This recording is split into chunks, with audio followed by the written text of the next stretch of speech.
Mais uma vez, bom dia a todos. Bom dia a você, a paz do Senhor Jesus Cristo, você que nos assiste aí no YouTube. Ontem eu conheci uma pessoa, alguém que me transportou no Uber, eu não lembro o nome dele, ele me disse o nome dele, mas ele é uma pessoa que se afastou dos caminhos do Senhor, mas ontem eu ouvi a palavra de Deus. A palavra do Senhor, o testemunho ao qual nós fomos assim, pregando a palavra de Deus ao longo da viagem, e ele se comoveu muito, né? Deus te abençoe, você que trabalha no Uber, eu esqueci o seu nome, mas eu me lembro muito bem da experiência que tivemos ontem, eu pregando e você ouvindo a palavra de Deus. Que Deus te abençoe grandemente com a palavra de Deus, amém? Nós vamos, nesta manhã, estar refletindo sobre a adoração, a importância da adoração na vida de um cristão. Por gentileza, abram suas Bíblias no Evangelho de João, capítulo 12. Evangelho de João, capítulo 12. Amém? 6 dias antes da Páscoa, Jesus foi para Betânia, onde estava Lázaro, a quem ressuscitara dos mortos. Ofereceram-lhe ali um jantar. Maria servia, Lázaro era um dos que estavam à mesa com ele. Então Maria, tomando um frasco de bálsamo de nardo puro, de alto preço, ungiu os pés de Jesus e os enxugou com os cabelos, e a casa se encheu com o perfume do bálsamo. Mas Judas Iscariotes, um dos discípulos que haveria de traí-lo, disse: por que este bálsamo não foi vendido por 300 denários e o dinheiro dado aos pobres? Ele disse isso não porque se preocupasse com os pobres, mas porque era ladrão. Como responsável pela bolsa de dinheiro, retirava do que nela se colocava. Então Jesus respondeu: deixa-a em paz, pois ela o guardou para o dia da preparação do meu corpo para o meu sepultamento. Pois sempre tereis os pobres convosco, mas a mim nem sempre tereis. Quando souberam que Jesus estava ali, chegou um grande número de judeus, não só por causa de Jesus, mas também para verem Lázaro, a quem ele ressuscitara dos mortos. Então os principais sacerdotes decidiram matar também Lázaro, pois por causa dele muitos abandonavam os judeus e criam em Jesus. Senhor Jesus, nós abandonamos o mal. Senhor Jesus, nós repudiamos, assim como os salmistas sentimos nojo do pecado. E queremos, Pai Santo, agora penitentes, agora arrependidos, agora, Pai Santo, contritos diante de Ti, queremos Te adorar, queremos Te celebrar, queremos Te engrandecer, queremos Te servir. Ó Senhor Jesus Cristo, introduz essa palavra com o poder do Espírito Santo em nosso coração, para que possamos andar na Tua presença. Em todas as atitudes possamos glorificar a Cristo, o Senhor. Em todas as ações, nos negócios, na família, no contato com as pessoas, que possamos também Te celebrar e Te adorar, para que o mundo possa ver que nós somos um povo que anda em harmonia com o Espírito, que anda em Espírito e em verdade, como os verdadeiros adoradores de Deus. Queremos ser conduzidos pelas regras da Tua Palavra, assim como o Senhor nos ensinou.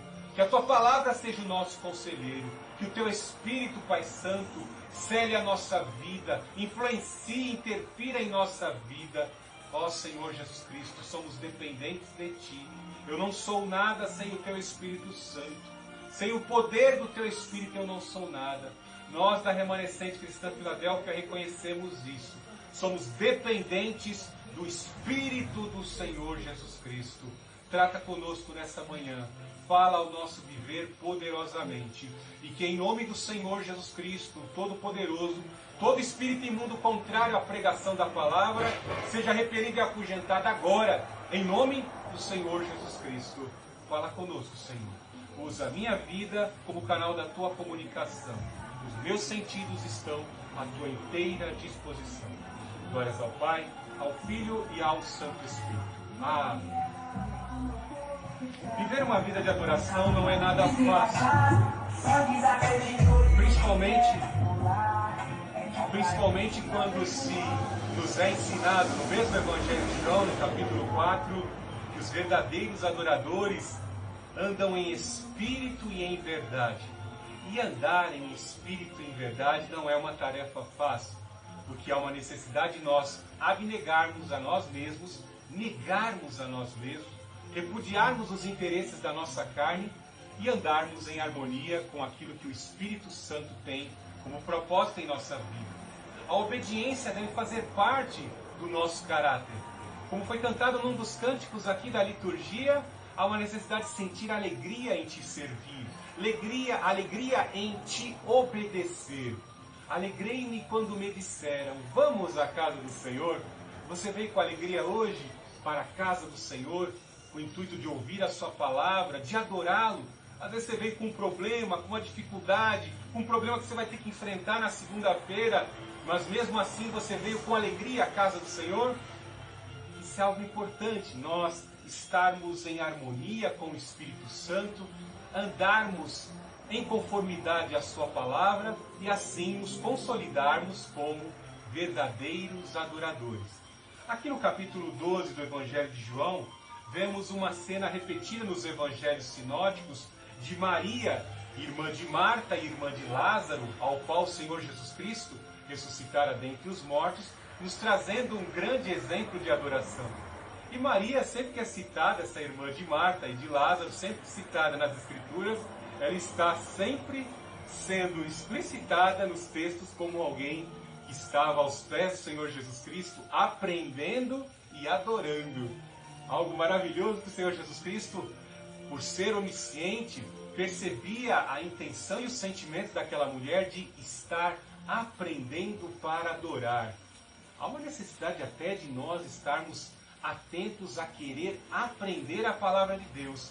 Eu vejo que tem algumas pessoas, muitos alunos que às vezes vêm estudar aqui, têm uma fome de servir a Jesus, porque serviram há tanto tempo aos demônios lá no candomblé, em outras religiões esotéricas, e quando aceitam a Jesus, eles querem agora servir ao Espírito verdadeiro, serem usados pelo Espírito verdadeiro, e eles têm pressa em servir ao Senhor. Mas quando chegam no púlpito, quando estão às vezes pregando, falta o conteúdo da palavra de Deus, falta o conteúdo de mais bagagem de conhecimento para trazerem consistência à palavra, porque o Espírito Santo vos fará lembrar daquilo que você aprendeu. Então você vai medir o contato que as pessoas têm com a palavra de Deus por aquilo que sai da boca. É muito comum nós entrarmos em algumas igrejas dos nossos irmãos, principalmente neopentecostais aí, e eles ficarem reproduzindo campanhas, reproduzindo jargões. Eles aprendem uma frase de efeito, né? Pegam um factoide ali, jogam na mensagem e cria aquele impacto, levanta aquela onda dentro da igreja, e as pessoas que não conhecem, né, são levadas por esta onda de emocionalismo, né? E alguns confundem o emocionalismo com a unção. Uns são, outros não. Uns são, outros não. Então, é muito importante nós agirmos com Maria, a necessidade de estarmos aos pés do Senhor, aprender para fazer, com base em analogia na palavra de Deus, assim permeada pela palavra de Deus, estarmos fazendo a sua obra. Quando fazemos a obra de Deus com base no que está escrito, automaticamente o Espírito Santo dará cumprimento ao que está escrito. Já pensou se você crê muito nas frases de alguns homens que pegaram de livros esotéricos e colocaram ali na mensagem, e você começa a reproduzir como um mentiroso aquela mentira sem ter base na Bíblia? Será que o Espírito Santo dará cumprimento? É mais provável que o diabo dê cumprimento à mentira que está sendo disseminada. Mas o Espírito Santo não está te dando aval nenhum se você não está usando a palavra de Deus. Por isso que Maria se consolidou como uma grande adoradora. Sentada aos pés do Senhor Jesus Cristo ali, ela tinha prazer em ouvir. Eu me lembro até hoje um grande mestre, meu pai na fé, Dr. Írcio de Oliveira Guimarães, na Igreja Presbiteriana Independente, lá do Parque São Lucas, aqui de São Paulo. Como eu tinha prazer em ouvir aquele homem. E como, para tudo que ele falava, como um grande mestre, assim elevado por Deus, na presbiteriana ele usava sempre argumentação e discurso bíblico. Usava a palavra de Deus para trazer confirmação a tudo aquilo que ele afirmava em suas mensagens. E bem assim nós, como os discípulos, Paulo fala, sede meus imitadores como eu sou do Senhor Jesus Cristo. Eu também copio os grandes mestres, aqueles que utilizam a palavra de Deus como espada e como escudo. Amém? Então vemos aqui que o Senhor Jesus Cristo estava na região de Betânia, que era a região onde o seu grande amigo Lázaro morava, E segundo alguns outros textos, a gente pode ver isso também lá em Mateus 26, Marcos capítulo 14, do versículo 3 ao 9, eles estavam na casa de alguém chamado Fariseu e Simão. Era na casa de alguém que com certeza foi impactado e se converteu, saindo do farisaísmo para agora a vida de adorador, pela obra do Senhor Jesus Cristo. Ele foi curado pelo médico dos médicos. E com certeza após a cura, após essa experiência, ele ofereceu aquele banquete na casa dele. E vemos que estava à mesa também aí, A Marta estava servindo como sempre, A Maria aos pés do Senhor Jesus Cristo, querendo adorar, E vemos aí a Marta servindo, gostava de servir ao Senhor Jesus Cristo. Isso é importante servir, mas não vou falar disso agora, E Lázaro, que havia também recebido um grande impacto, foi ressuscitado pelo Senhor Jesus Cristo. E algo de maravilhoso é vermos como o Senhor Jesus Cristo estava cumprindo a sua agenda. Quando ele foi aqui para essa região de Betânia, nós vemos que já estava se aproximando da grande festa, de uma das principais festas do calendário judaico, que era a festa dos pães asmos e da Páscoa. Vemos que a Páscoa tinha por intuito de celebrar o grandioso e poderoso Deus que derrotou os egípcios e promoveu a emancipação, a libertação. Então na Páscoa se celebrava, numa noite de pães asmos, onde eles celebraram a Páscoa, houve o dia da emancipação, o dia da libertação, o dia em que os primogênitos do Egito foram derrotados, o deus Anubis foi derrotado e o povo de Israel, o povo hebreu, pôde sair de um cativeiro de 430 anos. Então aqui nós vemos que já estava se aproximando dessa celebração da Páscoa. Como eu disse, a agenda estava se cumprindo, estava se aproximando o período em que o Senhor Jesus Cristo cumpriria Isaías 53. Ele haveria de ser traído, uma conspiração haveria de se consolidar, até um de seus discípulos, ao qual vai se destacar nesse texto, vai ficar até um tanto indignado, porque ele será desmerecido diante da adoração de Maria, e ele sairá para traí-lo, para entregá-lo em traição aos conspiradores, em especial aos saduceus, que eram terribilíssimos, que se sentiam ameaçados em perder a sua posição. Eles queriam ainda que Roma continuasse dominando, e que se Jesus se consolidasse como rei, com certeza eles iam perder a sua influência e toda a lucratividade das suas terras e a influência que tinham com os romanos. Louvado seja o nome do Senhor Jesus Cristo. Então, o Senhor Jesus Cristo foi para a região de Betânia. E ele sabia que ali na região de Betânia, pessoas estavam à sua espreita para matá-lo. Vemos também, num certo aspecto, uma grande multidão. Onde o Senhor Jesus Cristo estava, ali estavam as grandes multidões ao lado do Senhor Jesus Cristo, com busca de serem atendidas em suas demandas. Essa mesma multidão que ali está, vai ser a mesma multidão que, de certa forma, vai ceder ao discurso dos saduceus e dos fariseus e vão negá-lo, vão solicitar a absolvição de um criminoso e vão apontar o Senhor Jesus Cristo como alguém que deveria ser crucificado, como um impostor. Então vemos aqui várias condições de pessoas, uma multidão que estava ao redor da casa do fariseu, de Simão, o fariseu, uma multidão de pessoas que estavam para curtir a celebração da Páscoa, vinham os prosélitos judeus de todas as províncias do Império Romano e ali aglomeravam naquela região, porque eles vinham para celebrar a Páscoa. Então tinha muita gente e eles tinham ouvido falar: olha, hoje o Senhor Jesus vai estar na casa lá e vai estar até Lázaro ao lado dele, Lázaro que foi ressuscitado dentre os mortos. O Senhor Jesus que o ressuscitou vai estar lá. Então tinha uma grande multidão, muitas pessoas que estavam ali, né? E vemos ali que foram oferecidos ali um jantar. Marta estava servindo, Lázaro era um dos que estavam com ele à mesa. E aí nós vemos algo interessante que vem nos trazer a tônica da mensagem desse dia. Então Maria, tomando um frasco de bálsamo de nardo puro, de alto preço, ungiu os pés de Jesus e os enxugou com os cabelos. E a casa se encheu com o perfume do bálsamo. Algumas especulações acerca do caráter de Maria são trazidas à tona. Alguns teólogos não acreditam que esta Maria seja a mesma do capítulo 7. Outros, com muita veemência, vêm dizer que esta Maria é a mesma do capítulo 7 de Lucas. E uma coisa é bem certa: Maria quis expressar naquele momento, porque tinha ouvido as palavras do Senhor, guardado-as em seu coração, e ela quis aproveitar aqueles instantes finais. Como eu disse, o Senhor Jesus Cristo ia cumprir uma agenda, e a agenda era passar pela crucificação. Então ela, ciente de que o Senhor Jesus ia passar por um momento tão terrível, ela quis aproveitar aquele momento para fazer um grande momento de devocional, de devoção e de adoração ao Senhor Jesus Cristo. Quando olhamos esta urgência de Maria em adorar, nós temos que fazer uma introspecção da nossa vida, se nós estamos tendo no nosso coração um desejo urgente de adorar ao Senhor Jesus Cristo. Se estamos colocando o Senhor Jesus Cristo como prioridade, como algo urgente que tem que ser vivenciado e confessado pelo nosso testemunho em nossas vidas.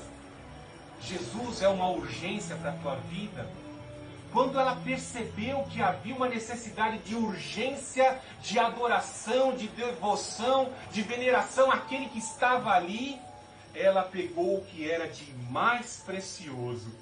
Algo de mais precioso, e eu vou aproveitar a oportunidade agora. Talvez todos estejam ali numa conversa descontraída, todos querendo especular algumas revelações e profecias da capacidade que o Espírito Santo concedia ao Senhor Jesus Cristo. Ela não quis nem saber, é agora, é a hora, é agora de adorar.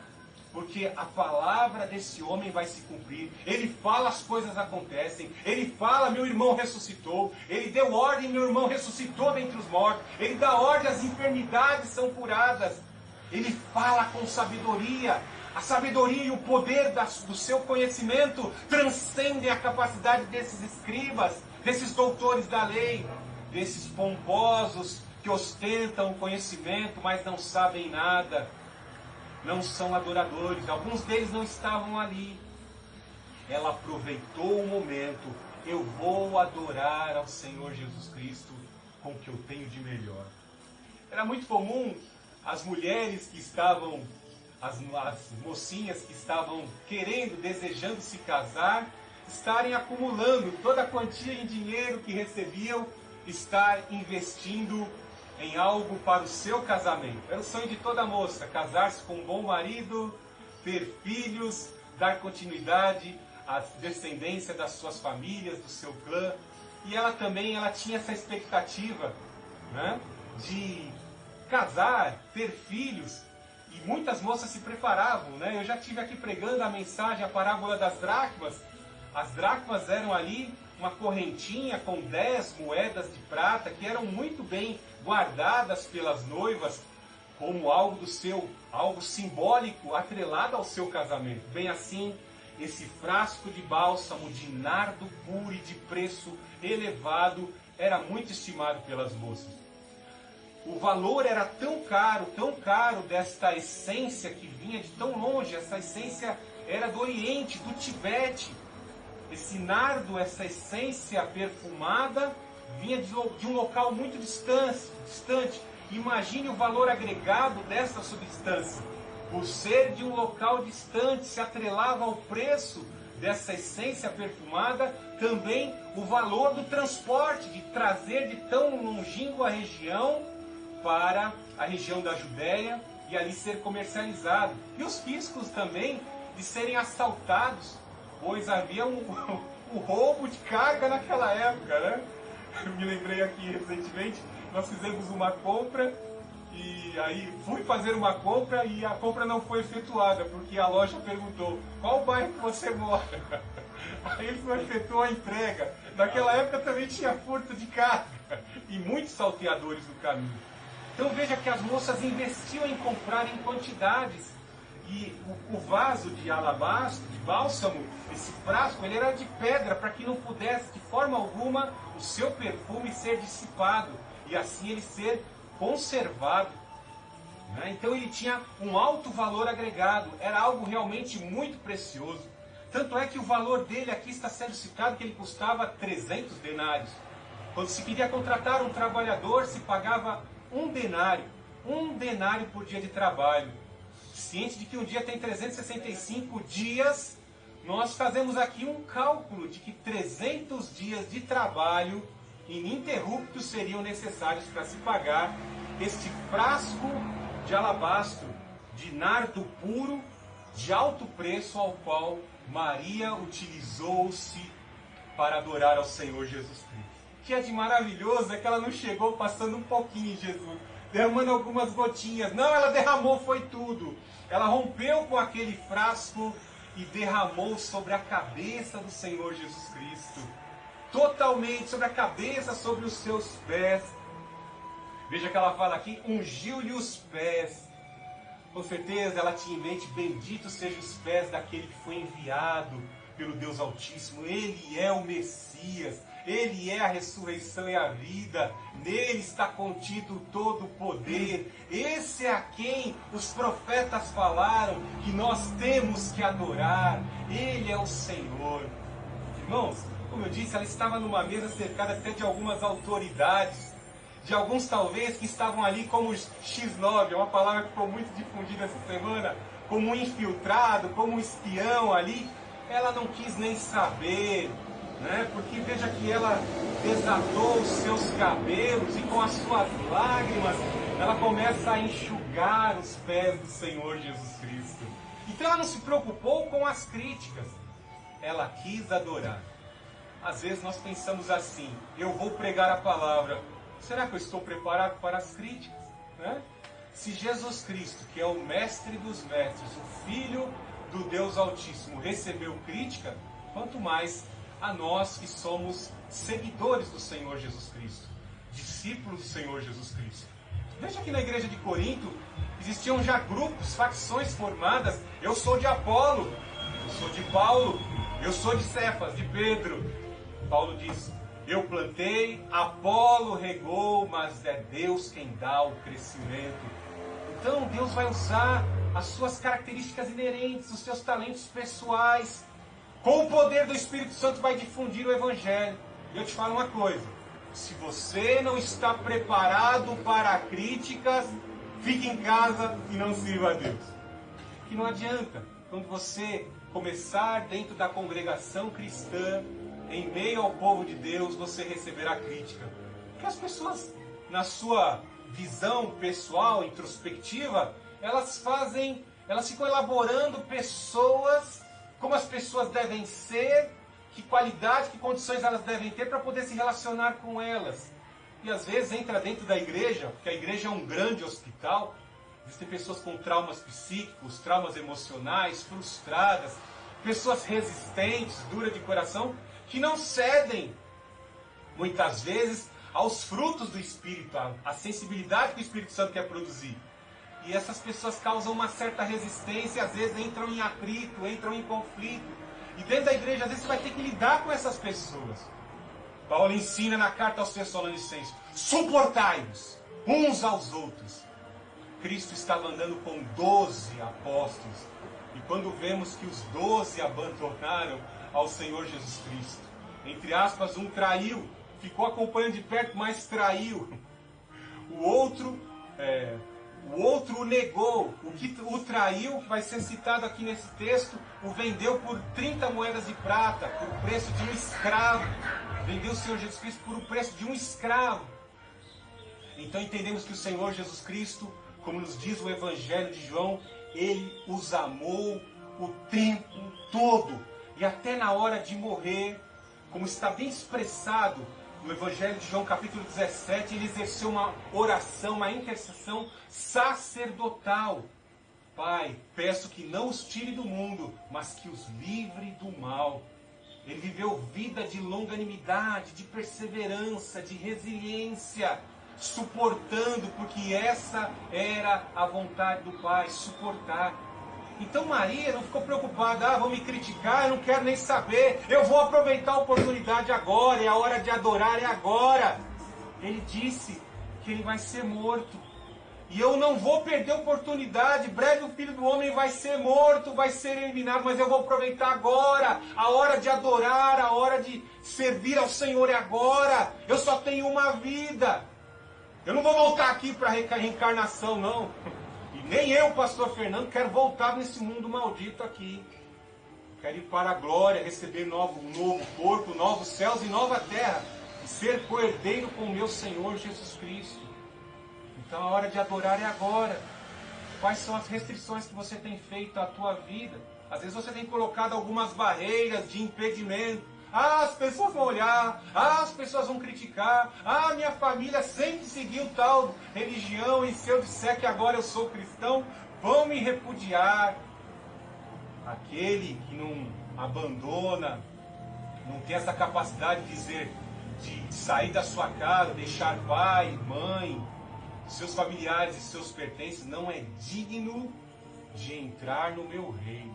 Palavra forte que eu creio que o Senhor Jesus Cristo falou isso para aqueles que estão predispostos a servir, para missionários. Mas se você, como um simples cristão, resistir à palavra de Deus e ficar preocupado com o que seu pai vai dizer, com o que a sua família vai dizer, os seus amigos no ambiente de trabalho vão dizer, ou o seu chefe vai dizer, você não está preparado para entrar no reino de Deus. É hora de você entender, como eu disse, é hora de você fazer uma introspecção da sua vida e questionar a você mesmo. Eu estou disposto a adorar ao Senhor Jesus em tempo e fora de tempo? Eu estou disposto a adorar ao Senhor Jesus Cristo produzindo bons frutos em tempo e fora de tempo? Nós podemos olhar para as condições climáticas e nós sabemos que em certas épocas de ano, principalmente depois das chuvas de verão, surge ali, a terra fica fértil, surge a época certa das árvores produzirem fruto. O Senhor Jesus Cristo, utilizando-se essa analogia para os seus discípulos, principalmente usando a ilustração da figueira, disse que nós temos que produzir fruto em tempo e em fora de tempo. Os frutos do Espírito devem desabrochar do teu caráter em tempos felizes e em tempos ruins. Quando a crise te assola, você deve manter a resignação. Por isso que eu fiz questão, na introdução desse culto, quando eu citei lá a igreja de Filadélfia, ela se manteve perseverante na prática das boas obras.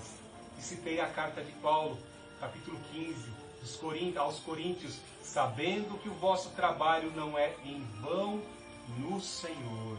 O Senhor te galardoará por tudo que vocês fizeram em prol da causa do Senhor Jesus Cristo, pela expansão do seu reino.